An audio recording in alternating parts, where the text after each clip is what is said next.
Molenchesco et son coéquipier Chibambalo.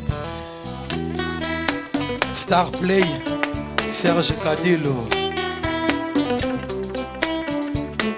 Avant Lenguelo. Plus que 11 jours avant ce fameux stade de martyr de l'artiste Fally Ipupa, Oyalobaki Olingate, Balola Stade Wana.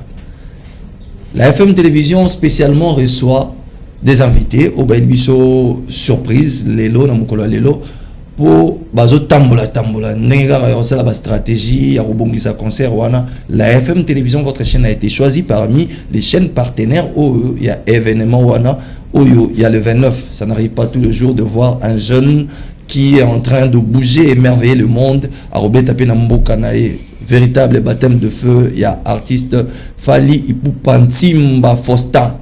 Vers un succès petit, accès gratuit na jacuzzi. Odeur à excès, silici, respect, tapis rouge. Oyo maloba, motozo balola. Guidon ya vélo, chéri ya kato traqué ba terroriste. To plongé, flotté au cœur d'un secret bien gardé. Nabangomba ya Afghanistan. Sur ce plateau, on a invité au Bailibiso, mais avant de présenter, invité, surprise à mon aîné, il y a une personne que vous ne voyez presque pas souvent à la télé, presque pas parce que n'a pas moment moko aya rapport na ba sensibilité côté ya kolobi la biso et zabongo coordonnateur na biso ya FM Télévision, maître et pasteur na batena benga côté ni Apollinaire. Bonjour monsieur Apollinaire. Bonjour cher ami. Au même biso papa ya exactement hein. Papa Baye, apparemment ce sont des poids lourds d'une part, et un plaisir c'est que Baza très fair play et très cool, notamment aligné derrière ou devant l'artiste Ipupa Fally, que nous aimons bien parce que c'est un jeune qui est en train de faire ce qui est meilleur, non seulement dans notre pays, mais un peu partout là où il passe. Jusqu'à ce jour, sa cote est bien élevée. Nous devons la maintenir parce qu'il représente valablement la RDC. La RDC, c'est une richesse incommensurable. Et Fally est une des richesses de la RDC. Et représenté ici par les invités que je viens de vous amener, bien sûr, sur le plateau. Grand merci d'ailleurs. Merci beaucoup. Ok. J'estime mieux qu'ils se présentent eux-mêmes. C'est la meilleure des voix. Ok, de gauche à droite, on va commencer à gauche. À ma gauche, bien sûr. Hein. Vous vous présentez comme on a dit, Julia Mouzé. Je suis de la fondation de Fally Ipupa. C'est l'équipe d'avance. Il y a stratégie à fondation. Fondation FIF, hein? FIF. FIF, hein? FIF. Stratégie à fondation. Bandela Makombo va yoka bien. Julia Mouzé. Le président Spertus. C'est l'équipe d'avance avant Fally à comme place Songolo dans la Kouma Liboso pour la étude d'amilier. Na ya concept na ya batu pour na artiste tanga voya na ya bonganga te bonzambe mingi bonzambe mingi parce que étoile mutape sango za rankolo te po ba bisabso a mise ba bato kisi te nzambe apesa David talent ya koyemba eza wa talent pe apesa Fally surtout que yaza aigle donc aigle zali espèce moko nzambe a créa a sala a che place moko du songolo nde Fally azali place wana oyo ndenge nzambe asala. À ma droite, il y a un ami aussi, il a dû à musée. Tolingaï par le bas moi mo. Ndeko comment on Alain Bachani. Alain Bachani, mais IDPS. Non, IDPS justement. Na katika fondation, na soutenir toujours fondation Fally, na katika toujours expertise. Ok, yo posa aux collaborateurs, il y a dû à musée dans une équipe d'avance quoi. Oui. Na cadre équipe d'avance, on a boyé na FM Télévision, tu as Mibino. Ni vena boyé au sala na FM Télévision. Normalement omoni na vie soki ndeko akomi munene akomi grand il faut komemela ye bato minene pembeni esengaki totambola totala nani akoki kozala na soutien oyo toa nango besoin ya kopesa aigle nde omoni topusanaki pembeni ya fondation Maloa. Donc beaucoup tanina maître Billy Maloa maître Billy tosololi kitoko ndenge esengeli. Parce que normalement, d'ailleurs tout le monde a Billy déjà. Normalement, pour ça la biso ezalaka collaborer avec des fondations parce que tout ça là bino musala moko moni ceux qui toujours attendre parce que bande konanga bande konayo mais les lots ont passé appel wana et pas président Billy qui est vraiment tous dans partenariat fondation Fali Poupa na fondation Maloa tous dans vraiment la bomoko ceux qui tous dans l'activité bino bozalaka ceux qui nous activité ou bien ngapebiso. En tout cas, to CPLP Maloba les a bien capté, pas à mettre Cléophas Billy Maloua au Azolanda Biso en ce net moment. 29 octobre, plus que 11 jours, on découvre le top chrono. Awa ba état-major nyon sezo la muka ba o ba sambela ba o ba loka ka bo loka ba o ba yemba ka ba sotaka mutu na mutu asala o ya ye musala maître Apollinaire. Le message a été bien capté par Maître Billy Maloua. Exactement. Ils se sont bien exprimés, ils ont déballé ce dont ils ont transporté. Et ce qui était d'un impact très significatif, c'est que, c'est vrai, Tomoni, on dirait qu'il est d'abord grand frère à Fali. Hein? Oui. Ouais, vous savez, quand le patrimoine est géré en famille, on ne veut pas l'échec. On voit souvent l'échec d'un homme, mais c'est difficile et rare d'entendre l'échec d'une famille. Oui. Dans la nomenclature historique, oui, on n'a pas encore entendu l'échec d'une famille. Oui. Ce qui fait que c'est un grand plaisir de pouvoir présenter Djouya aujourd'hui pour la cause de son petit frère, Fali Poupa. C'est vrai que Etikali quelques jours, à compter au bout de doigts, 11 Ndengue Mokonzi Fabrice Alobi, c'est un plaisir. Koyamba Fali, Koyamba Ndekonaye, en tant qu'équipe Yaliboso, et Yemokopé Akoya, Kolekapé Awa, oui, parce que Basolo Likito, qu'on a président Med Billy, dans ce sens que la Kissié, Oyo Balingi Basala, surtout qui peut que Med Billy a incarné présidence, il y a Nani, il y a Renaissance. Donc le grand club de la RDC est géré par Med Billy. Alors ils ont aussi voulu ce titre-là. Donc de la fondation, il y a un cadre de FC Renaissance. FC Renaissance, des batailles balobi to benganani. Toyebi que Kobeta Maboko, tout le monde sait le faire. Toyebi que Kobina, quelques-uns s'abstiennent pour certaines raisons. Mais sinon, bas solo la nanan. Des babouas qui ont un message, koloba que non, bande qu'on a biso et baza.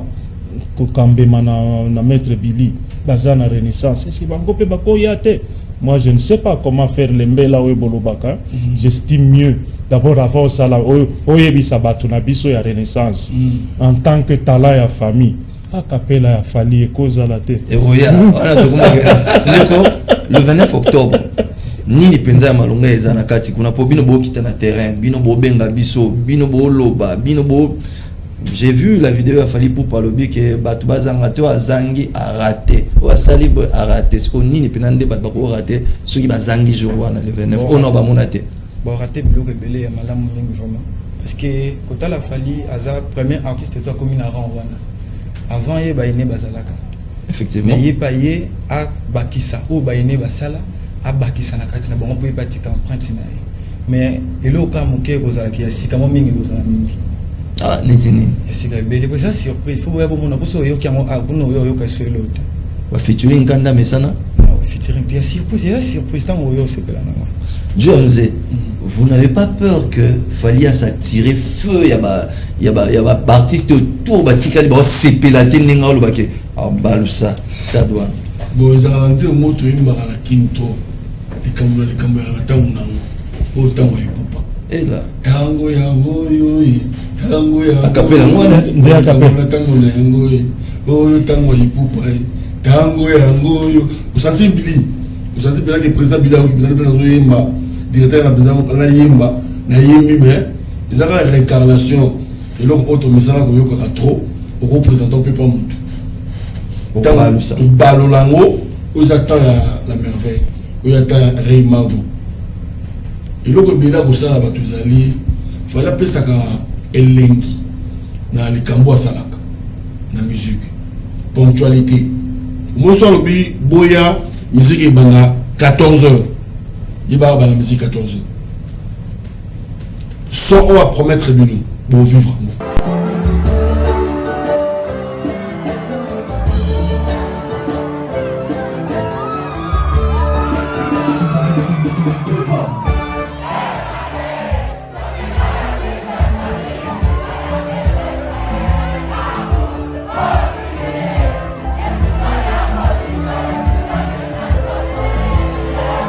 lumière quoi promettre bino bon monde pour y retard parce que tu as aussi retard au sengi botilanga esengo basta peut-être on va 13h botilanga seyo basta peut-être on va 17h jusqu'à 19h moni tant bi yaka avant au consommer l'album tout bana droit chemin tina seyo lelo ngana moi songi na tala pe moi trop banganga mona moni pe ba ole kalika babi lokwa baki wa balusa yaza aigle ezosenga makila etanga do ba yate ba osala contre campagne ba yate po ba kufa l'état soki akosani bino message ni bozana mo par rapport à bateau nyonso bazako fustiger biso toyebi ndenge nzambe salaka kati na bato ndenge nzambe apesa kati na bato kotango na biso awa ezaka pambati ezali ko ya ba stratégie spirituellement parce que ceux qui nzamba pe so talent il faut que le ba grand ya ba salle nzambe ba bonde la pour l'événement événement na elle ka abonné difforme accident za la té ba la mike tout ba roya pour assister yaya na bango tonton na bango papa na bango bazonga comme il faut dans la génération Fali au moins génération au beta ba Paris foot wana ba warrior wana au beta ba Paris foot Wario zali génération bana ba directeur bamona na raté bamona naka baza ebelende baza ebele baza na wapi baza ne tu zabo okoboza Wario pardon okoboza Wario mais le téléphone non bamona ba Wario te tanga ba Wario na carte téléphone na yo omona na téléphone moi na yo omona ba Fali Wario mais il y a 52 ans te biso Zaiko Wario il y a 53 ans Zaiko izali ngana oto Zaiko yo Wario te Wario mukolo ya mukolo Wario pele ya mukolo to venir Wario pour moni ba petit philosophie pour la philosophie za la eyokana esimama il faut ba aimer ba région de Bango ba région de Bango mais aussi les gens demandent à ce que l'artiste Fali ou Baby Kutu très respectueux et ba mikolo mais quand on peut coacher moi IP na kati ya peut-être la communication na ceux qui les autres qui moi bien té asenga achapena abeta concert mais atika to ba Wario batika ko tuka bande comme supo ba bizo kende mabe penza te bon ezala ko pena babeta stade de Martika na succès au moins succès sur ezali ba mabanga ezalaka OK ba fleur pe ezalaka kotala ka mabanga te tala pe ba fleur mutu so ko za mécontent mais to ko s'apprendre na été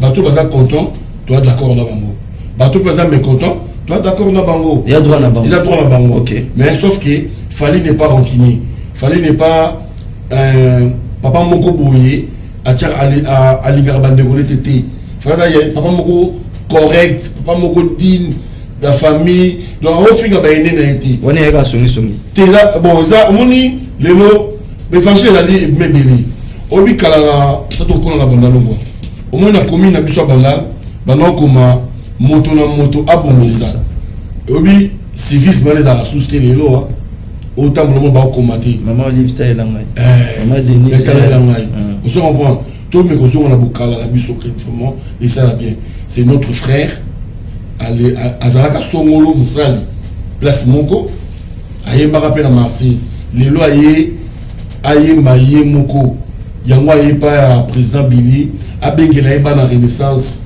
vraiment présence tanga awa tala caméra présence tanga awa Wario yango présence tanga awa ezali Wario logo abino ba René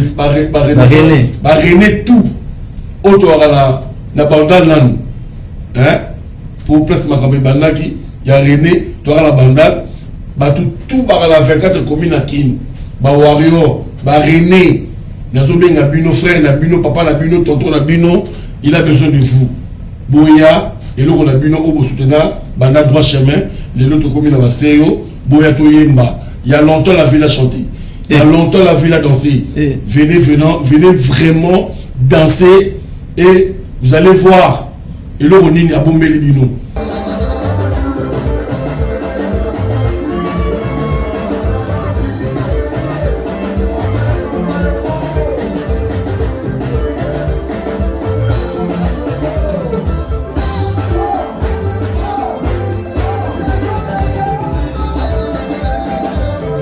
ça un niveau ni la préparation toi dans 11 jours est-ce que ba podium est-ce que ba instrument au fallait la kaki et c'est qui na Kinshasa bon biloko tout oyo et ça la concert et bêta et ça bel et bien présent OK biloko tu as le mot sauf rien au moni na musique na biso soki muto ali kolo ba tout ba na moi brique na OK muto ba la brique na bela tia le ko na poza na bela tia brique na le ko ça sauf que le respect na ba tout ba le kaka na stade de martyr toujours respecter bango tanga ba comment bon ba kombo tam sous monsieur les options tam non c'est pas important parce que au moins bana il va beta la martyr yo yebi bon bah tout dans ni na martyr quartier la tête bêta oui vive la musique bêta oui wenge maison mère bêta OK BCBG bêta OK Kester pas bêta bon le lot tous allés na Rey Mago aigle na masolo lelo minute on va continuer rapidement Rey Mago mutaza masolo Rey Mago muto à Zana flambeau il y a culture congolaise ça on ne va pas nier les attentes na ende ulobai kaka nikambo za na tango na yango l'époque fali olinga te na chaque génération na chaque dizaine ya bané to ya tranche ya vie ya bato ezalaka toujours na leader moko ezalaka toujours pour mutunyo sur la classe ma les premiers te malgré que ba parents non malgré mais le premier azara toujours dans est-ce qu'il ba grand le quoi ba président Billy est-ce qu'il le fondation Maloua ezali il faut faire ça bébé nous là les autres le baké fali à côté na panthéon ya musique congolaise ya musique africaine même internationale azako vanda il s'est invité dignement na table ya ba grand ya monde et eza fierté ya mboka na biso Congo raison pour laquelle la FM télévision a cause la paix et longo na artiste a accompagner événement na non seulement événement mais progressivement on va continuer avec la fondation ainsi que l'artiste et dans d'autres événements au Arosalango on a bon vouloir et bande konabiso parce qu'on est partenaire. Un dernier mot pour nako silisa et une visite tous et la Fali dans quelques jours dans plateau nabiso on aura parlé à faire autre émission avec lui. Parole dans Soukizali. Merci beaucoup la président Renaissance notre Bilic le face Maloua le face. Vraiment merci pour le coup de pouce. Il y a René. Ma fanatique va voir René. Vraiment, na combat président na bino ndé na zoloba boya ebele ndeko na bino ala besoin na bino. Ya mona zaki na besoin. Ndeko, un dernier mot. Un dernier mot, toujours remerciement ming surtout pas papa na biso. Maître Apollinaire. Maître Apollinaire et puis le maître Billy. OK. Maloua. Et surtout plus beaucoup tout pour ça que peut mener à président Billy pour na soutien qu'a y René pour na soutien PK fondation et surtout pe surtout moi na sa grandeur le prophète Condé Dominique et surtout na soutien avec aux malamu mingi pour nyoso ile kana kimia pour nous amener mutu Alexa Ranyoso na kimia. Pardon, vous avez un mot, un dernier mot? Donc c'est aussi les encourager beaucoup parce que l'initiative de venir nous voir et de penser aussi voir le prophète, ça cadre juste dans le sens que ils ont estimé mettre Dieu devant. Okay. Mais il faut savoir que le stade des martyrs, ce ne sont pas les stades municipaux. Hein. Oui. Martyrs, c'est notre échantillon parmi les grands stades que nous avons exactement. Il se fait que comme Fali, il est jeune, mais il touche les vieux, il touche les jeunes. Parce que vous savez, quand en matière de danse, vous pouvez être solide ou vous pouvez marbrer la colonne, mais vous pouvez bouger même le pied, hein, bouger même les doigts, au besoin faire un mouvement. Ce qui fait qu'il faut aussi voir l'encadrement des jeunes à la sortie. C'est un aspect beaucoup plus important parce que l'impact du saut, ce n'est pas seulement le tenir, mais c'est quand on estampe sur un papier. Hein, c'est là qu'on voit l'impact du saut. Ce qui fait que le vouloir faire, c'est bien, mais le vouloir encadrer, c'est mieux. Parce que c'est ce qui va véhiculer l'odeur de ce qu'il a fait. C'est pour ça qu'il faudrait mieux voir la dimension de l'encadrement après. Je me suis posé une question d'ailleurs. Quand les Kassav, à l'époque, hein, quand ils devaient se produire, on voyait tout un avion cargo plein, chargé. de matériel sonore, ainsi de suite.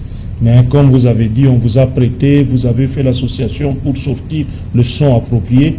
Nous tenons à vous féliciter. Nous estimons que Fally, c'est un humain, c'est un Congolais qui est gentil.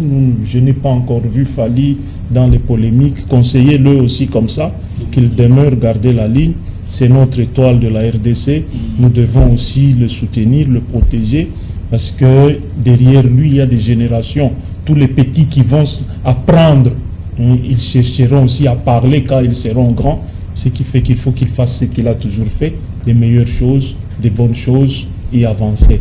Ce sont nos souhaits. Merci aussi de choisir la Fondation pour le partenariat. Nous estimons que c'est rare de voir les fondations faire les partenariats.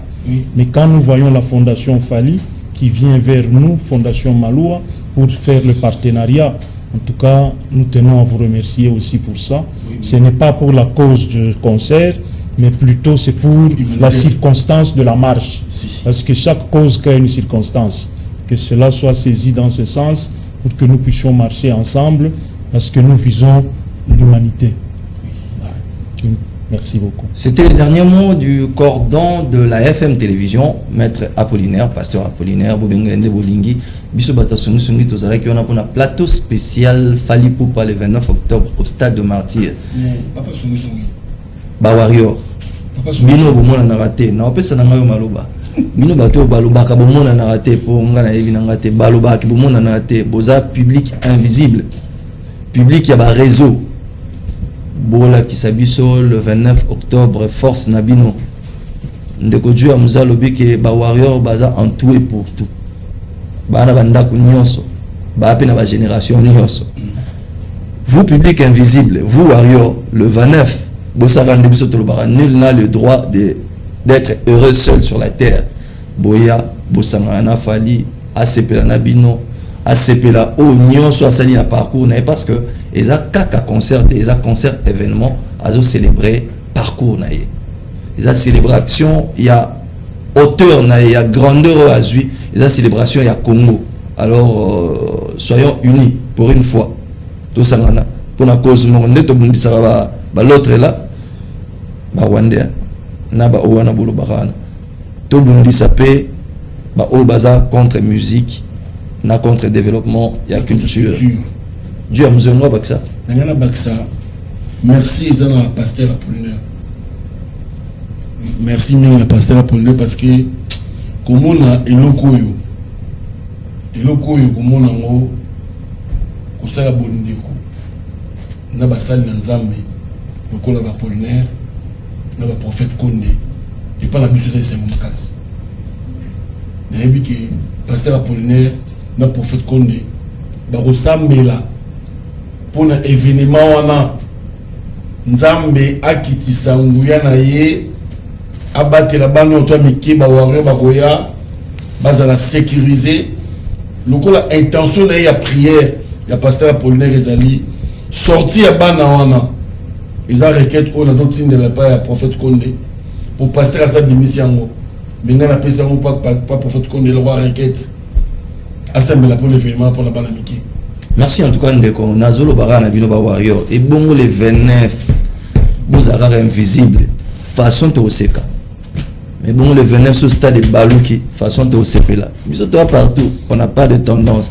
Bonne suite de programme sur la FM Télévision, on se retrouve dans quelques jours avec Fally Ipupa sur ces mêmes plateaux. Bye.